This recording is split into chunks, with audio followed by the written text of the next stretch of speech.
I don't even know how to start off today's podcast episode, but we're just gonna go for it today.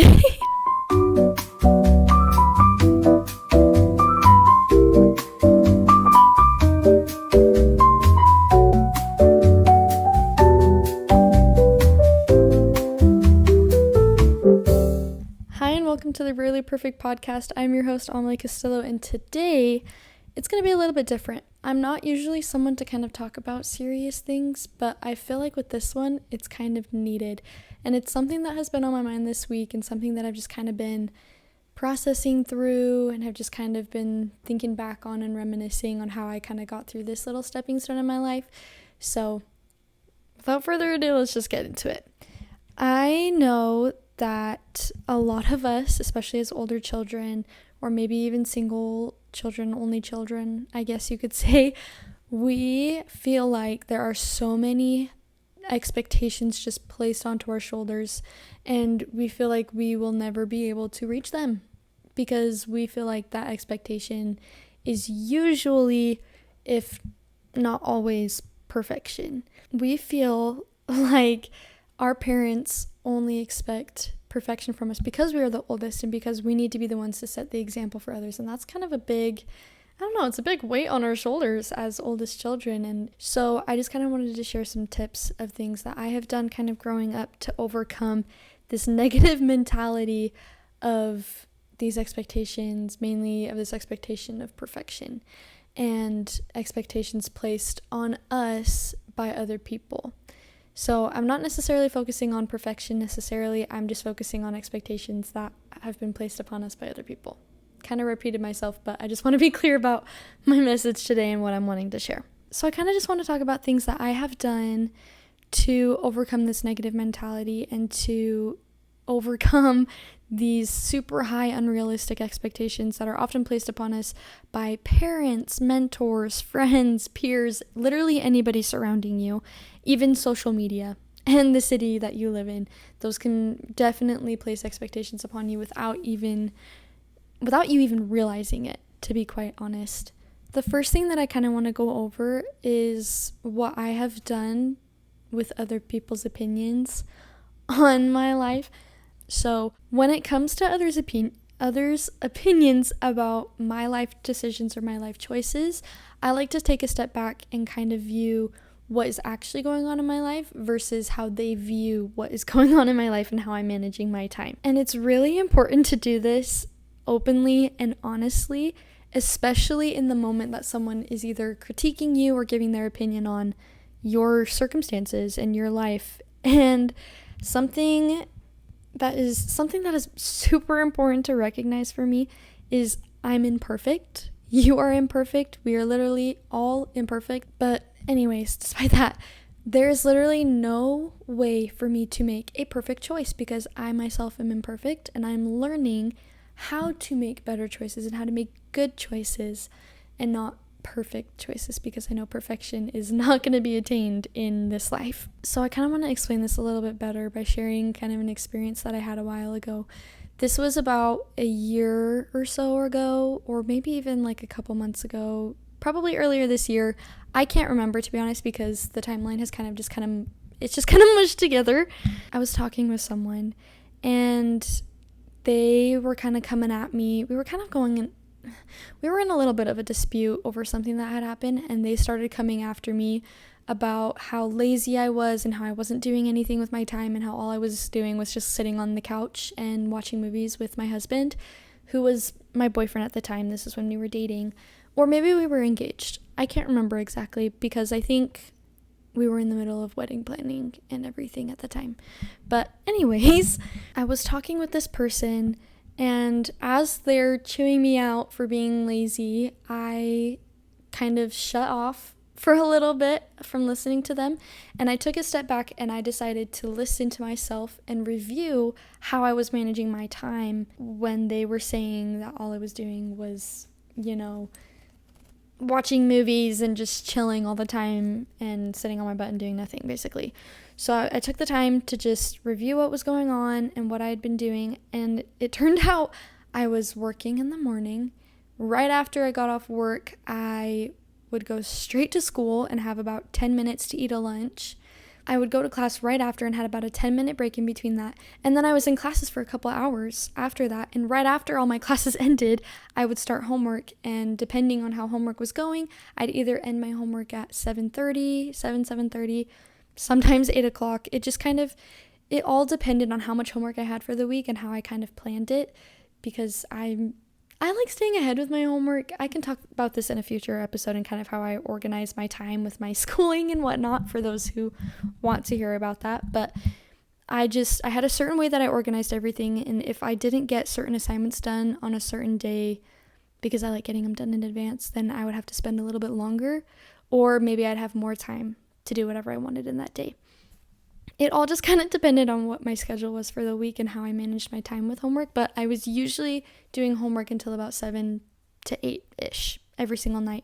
Then, after I finished all my homework and all my responsibilities for the day, answering all messages or whatever, then I would take the time to literally just sit and cuddle with my boyfriend, now husband, and just talk about the day with him and kind of go through everything that I accomplished in that day, maybe all my frustrations and maybe all of the goods and the bads and just everything in between. We talked about everything. And it was the same for him too. And I mean, it's not like I was just being lazy and that I just wanted to sit around and do nothing. The reason why I took that time to watch those movies or to just sit and relax and talk with my boyfriend, well, husband, it's so weird saying boyfriend, he's my husband, but I needed that to mentally debrief and to mentally prepare for the next day, because if I didn't take that time to take a brain break, I would be so exhausted and I would be past my limits. I would not be able to process emotions. My hormones would be crazy. I would be an emotional mess. Like it would not be good for anyone, especially myself and especially my husband, because I spend the most time with him at the time. And I do spend the most time with him now. So for me to be mentally stable and for the benefit of my whole well-being, that is what I needed to do. I needed that hour to 2 hours of just nothing, where I had no obligations, no time restriction, no nothing, to where I can just relax and debrief and just go about the rest of my day so that I can be prepared for the next day to be the exact same, if not crazier, if not less, literally whatever. So this person did not see that. This person only saw that short amount of time that I was sitting and watching movies almost every single day with my husband. And I had to explain to them and be like, look, I have all of these other things going on in my life. And I understand that from your point of view, it seems like I'm doing nothing, but I promise you, I am super busy and I am just managing my time differently than you. And that is okay. Well, then they, of course, went in to explain, oh, well, I do this and this and this. My schedule's so packed, like I don't have time for anything. I barely even have time to take a shower or whatever. I don't even know. I can't remember what they said, but I was just like, look, we manage our time significantly different, and you may not need that hour to 2 hours every single night to just debrief and relax, but I do. So for you to just assume that everybody is like you and that everybody needs that chaotic schedule or whatever to be productive is just not right. So respectfully, we just have different opinions and different ways of managing our time and our schedules and taking care of our well-being. So I hope you can respect that. And then I went on my way. So with this being said, it just goes to show how important it is to explain your side, especially after hearing their side of things, because, you know, sometimes other people do actually have pretty valid opinions and pretty accurate observations of how you're using your time, because sometimes we are lazy and sometimes we do need a little kick in the butt telling us, hey, like you need to get off your butt and actually do something with your life. But oftentimes it's just a misinterpretation and a misunderstanding of what's actually going on, and so you need to explain that, and that can be super beneficial to them if you explain your side of things and if they're willing to hear it, of course. And with that being said, by communicating your feelings, your thoughts, and what's actually going on in your life, that can help the person who has just kind of mislabeled you as lazy or whatever can have their eyes opened to what's actually happening and that you are a hard worker and that you are actually doing things other than sitting and watching movies and cuddling with your husband, boyfriend, girlfriend, whatever. Which leads me to my next point of picking whose opinions you should be listening to and which ones you should be tuning out. So when it comes to picking opinions that you should listen to or not, you need to be extremely, if not brutally honest with yourself. You don't need to be brutally honest with them. There are respectful ways to tell someone that their opinion isn't needed, and I can go over that later, but you need to ask yourself, okay, is this person qualified, or are they currently living or know about X, Y, and Z? Whatever blank may be. Do they know or have they lived through this type of situation? One way that I kind of decide whether someone is qualified or not is by asking myself, okay, are they qualified in X, Y, and Z? Or are they living the life that I would want to live? Do they have my dream job? Do they have my dream relationship, like healthy relationship? Literally whatever. Do they have X, Y, or Z? Does that make sense? So one thing that I kind of roll out and that I kind of came up with is I would never ask someone, okay, if I had the question, what is the color blue? I would never go up to someone who was born blind and has been blind their whole entire life and ask them, what's the color blue? Like, do you know? Can you help me? No. I would never ask someone who is blind what the color blue is. Okay? I'm going to go and ask someone who knows what the color blue is, whether that is, someone who can just point it out to me straight away or someone who can describe it to me, whatever. I don't even describe the color blue. I don't know. But I would never put myself in a situation to be led by someone who has no idea what they're talking about. I don't know. This is something that I saw a lot of people, especially a lot of my roommates, they would I was the only one in a healthy relationship, and they were all kind of going to each other for advice, and they had either been broken up or only in toxic relationships or whatever. Like, they were, out of everybody who was qualified, not to talk myself up or anything, but I was the most qualified to give relationship advice, and every single advice that I would give based off of the experience that I had in my lifetime with super toxic relationships and the healthy one that I have now, and comparing the two, they didn't listen to that. And I was kind of like appalled, because I was like, I'm giving you like quality relationship advice. And sure enough, every time I told them to just kind of end things with a boy, they would never listen, but then they would end things with the boy anyways. So I was right in the end. And that was an I told you so moment that I didn't even have to say.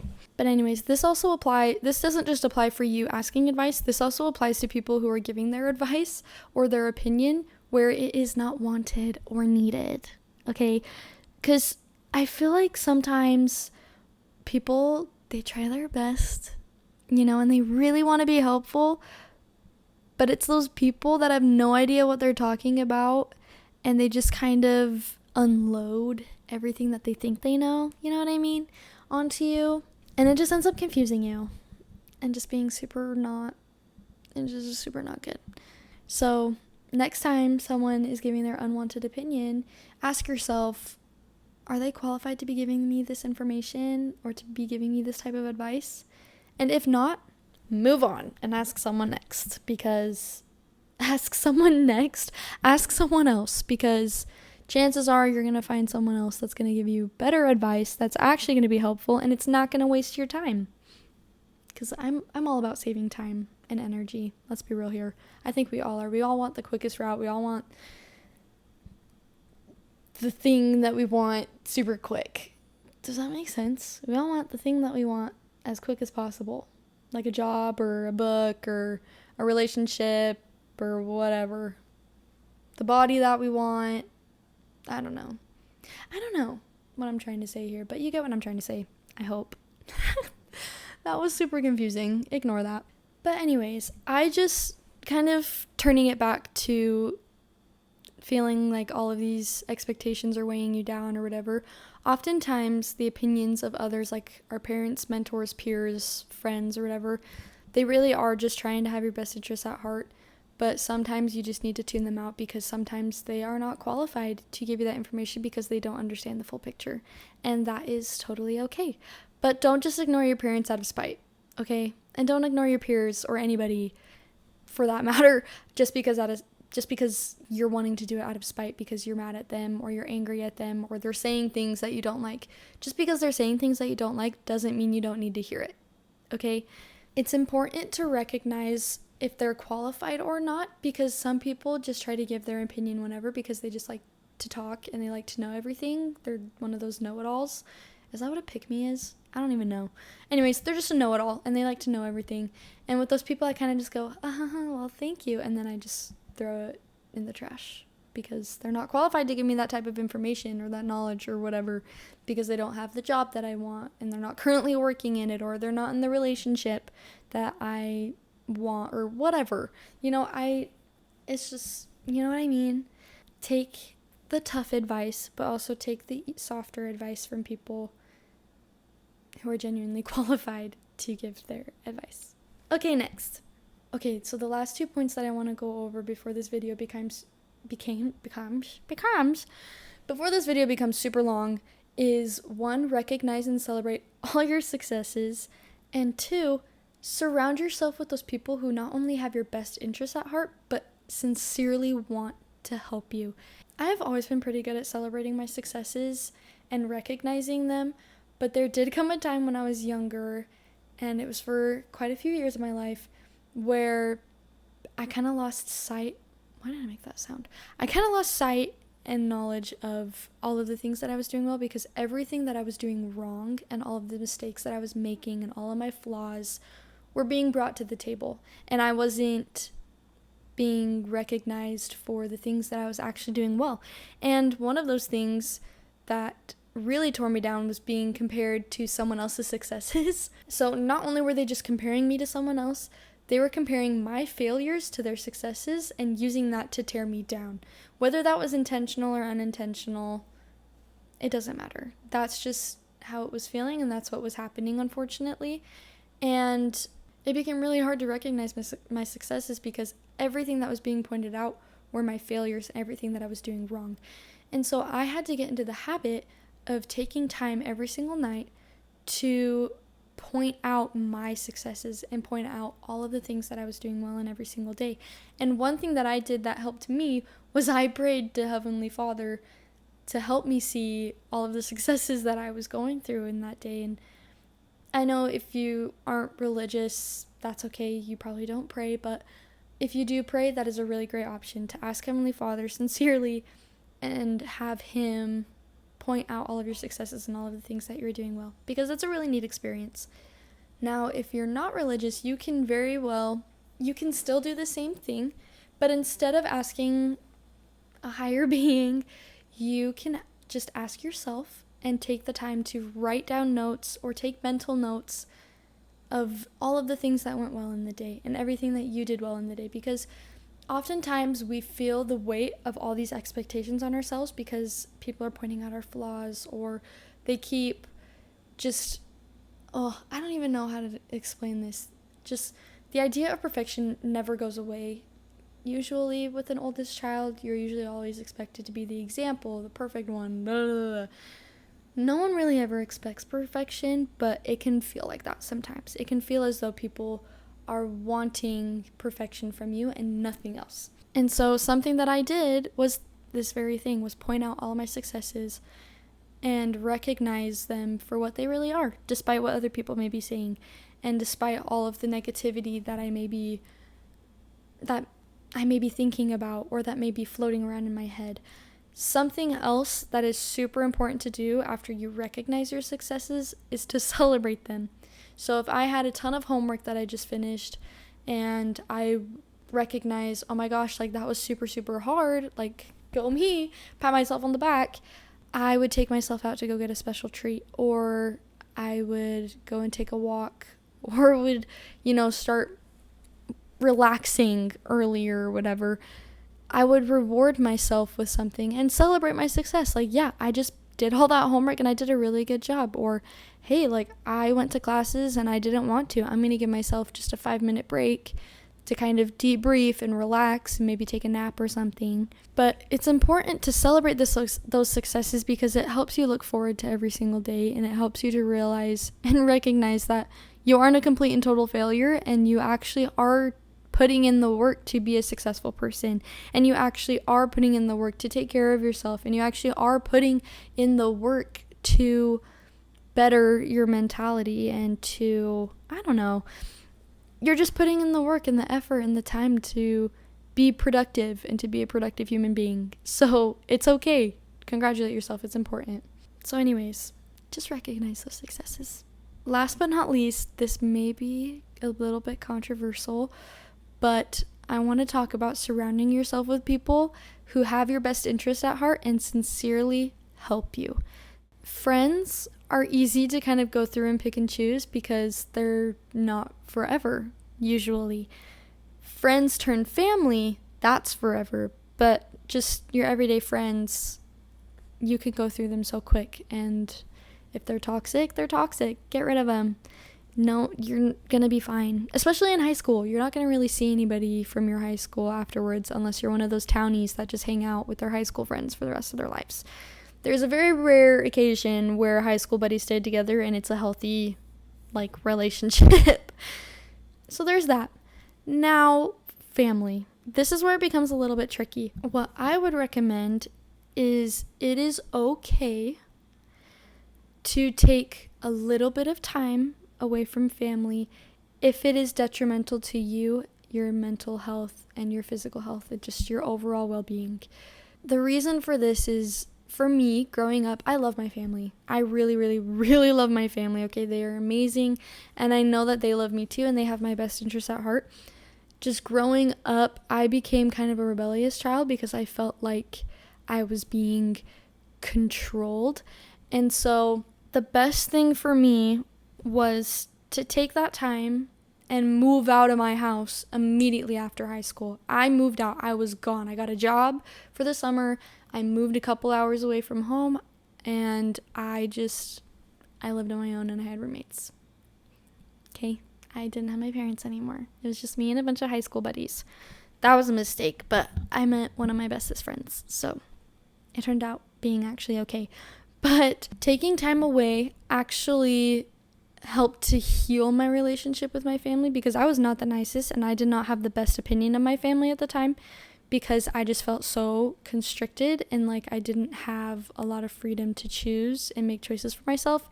So I would make choices despite the consequences and kind of just go for it. And that got me into trouble. So don't do that. But taking time away from family when you can. My fish is not moving. Oh my gosh, my fish is not moving. Oh my gosh, Nova, move.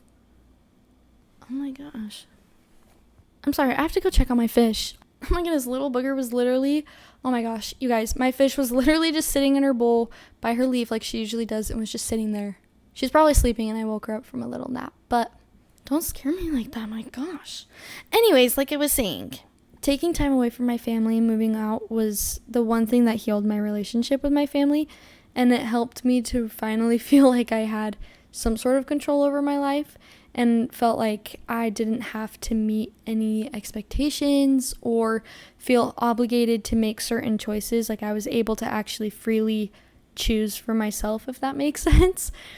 But I mean, that's just a part of adulthood. You have to make choices for yourself, and you have to make choices that aren't just going to benefit you now, but are going to be beneficial to you in the future and your future family. So with all of that now being said, I would never recommend taking too much time away from family. In that time that I was, living outside and away from my family, I guess you could say, so outside my hometown, I still came back and I still visited my family. I still spent time with them. I still spent time with them, and I still took time to make those relationships kind of flourish. And it was super beneficial for me, and it actually helped me recognize all of the things that I didn't quite recognize before. And one thing that's super important to recognize with your family is almost every single family, I can't say all because I can't speak for every single family, but almost every single family member and just family in general, they genuinely care about you, and they do have your best interest at heart, and that is why they are so hard on you and why they put these expectations on you, because they want what is best for you. They don't want you to live the life that they did when they were little. They want what's better for you. They want the absolute best for you. And so sometimes they're really, really hard on you because they want what's best for you. I don't know why that was so hard to get out of my mouth, but it's important to recognize that and to give them a little bit of grace, because we are all not perfect people, okay? And your family is not perfect. I'm sorry, there is no such thing as a perfect family. They don't exist. Every family has flaws, okay? And it's important to recognize those flaws and to help your family grow through them and to turn those flaws into strengths. Anyways, I know this was probably not what you were expecting and kind of not the direction you were expecting this episode to go in, but I hope you were able to see kind of how these tips relate to expectations and how they can be beneficial to you in overcoming that negative mentality of achieving this idealistic perfection persona or whatever, or how you can overcome just unattainable expectations that are pretty heavy to carry. So when, these unrealistic expectations and these unwanted opinions or difficult opinions of others kind of become a little too heavy to carry, I hope you recognize all of the really wonderful things that you're accomplishing in every single day and the successes that you're accomplishing in every single day, because that's really what's going to help you turn around and take that weight off your shoulders. Because, girl, it is literally not worth your time or your energy to carry expectations that do not need to be there, okay? You're amazing and you deserve nothing but the best in this world. I wish you nothing but the best. Have an amazing week, and I'll see you guys next time. Okay, love you, bye.